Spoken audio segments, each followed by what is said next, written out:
Buonasera, buonasera e benvenuti a Mondo Monda. Abbiamo con noi due ospiti di riguardo, americani, straordinariamente di talento.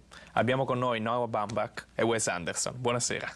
Buonasera. Hello. Vorrei cominciare, i primi 3 film di Wes Anderson hanno avuto un altro sceneggiatore, Owen Wilson, che è anche un attore che ha partecipato a tutti questi film. Ora all'improvviso un nuovo sceneggiatore. Come mai? Cos'è successo? Benny?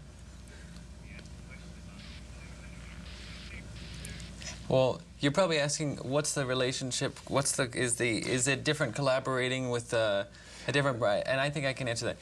Owen and I, our style of working together is very similar to Noah's and mine, which is you know, there's certain things that we start with. Like this movie, there were some basic things that you know, there was a little story that I had written years ago that I brought in, and some visual concepts and a few things, and then we started a process of talking it out. Ma cosa hai portato tu, Noah, nel film? C'è qualche scena, qualche sequenza, qualcosa in particolare che hai scritto tu o che può essere riferita in particolare a te? Benny? Benny? Benny, are you with us? Should I say this in English? Say that one more time, Benny. I think Benny was asking. Benny asked what my personal influences were. Yes, is there any specific sequence or scene that you brought to the film?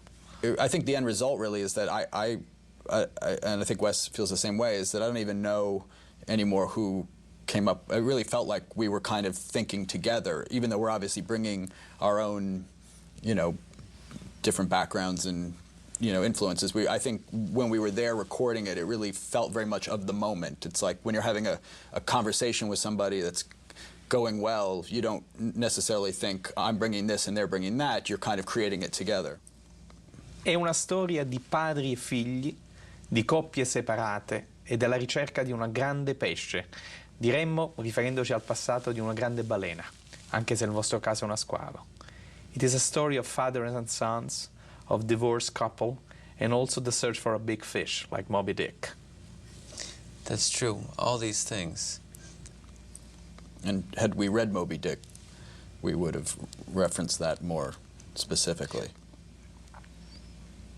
I pirati. All'improvviso in questo film compaiono i pirati. Come mai? Let's talk about the pirates. I never heard pirates in the Mediterranean, at least those kind of pirates. Tell me something about it. I don't know if those pirates are in the Mediterranean. In the film? In the film. I think they might, I think they're in like the South Pacific or something. It's not 100% clear where we are at that point. They're going to a place called the Ping Islands. So I think we always thought of that as but they've gone to Africa. They're headed for Africa. Port-au-Patois. There's Port-au-Patois, which is more like Haiti. And then there's also the Obiami Peninsula, which was supposed to be their destination. Or I guess that was the previous one. Right. So it's unclear. And I don't understand real geography well enough to locate us in the imagined geography. Ritorniamo indietro alle scelte morali del film.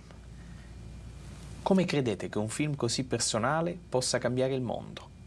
Let's go back to the moral choices behind this film. How do you feel such a personal film can change the world?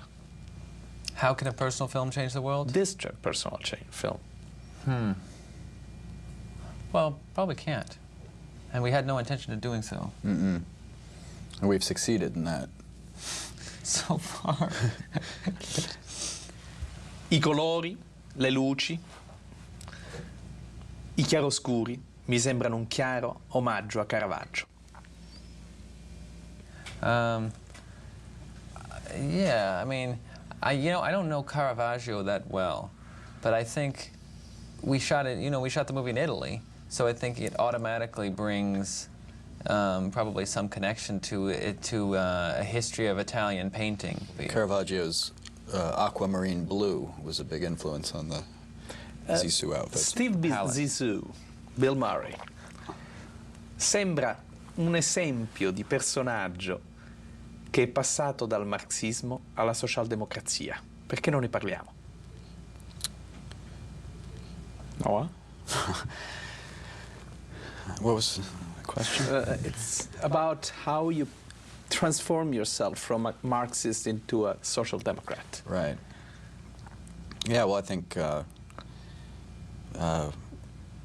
don't think it's specifically any specific. I don't think putting parties on it is really where it's at. Chesterton, lo scrittore inglese, diceva che un pazzo è una persona che ha perso tutto ma non la ragione. Chesterton, the English novelist, used to say that a fool is a man who has lost everything but his reason. Have you ever heard of Chesterton? Who is Chesterton? Sounds made up. Nel vostro film ci sono delle canzoni di David Bowie cantate in portoghese. Come mai? Wait, Why but you who is have- Chesterton? Uh, Is that a Possi- real person? Yes, but maybe it's better to move to David Okay. Bowie. Okay. We know him. Nel vostro film ci sono delle canzoni di David Bowie cantate in portoghese. Come mai? That was an idea. Early on, we knew we were going to have a character who performed songs. Part of their team, part of their crew, would be a guy who would perform songs. At a certain point, we decided to make him Brazilian and call him Pele. So whatever he's going to sing has got to be in Portuguese at that point. Definireste il vostro film una sinfonia o una rapsodia? Well, what distinguishes a rhapsody from a symphony? What Does Chesterton say? Generalmente la sinfonia ha una struttura in 3 o 4 movimenti molto regolare, mentre la rapsodia ha una struttura libera. Generally, a rhapsody has a free structure differently from a symphony. Right. We wanted to make a symphony that seemed like a rhapsody. Would you agree with this, Noah? Yes, I think maybe Zissou is making a rhapsody, and Wes is directing a symphony. Oh, that's interesting. But did you have any composer in mind? Like Gershwin or Beethoven or... Steve Miller, I guess we. Bowie? Yeah. Yeah.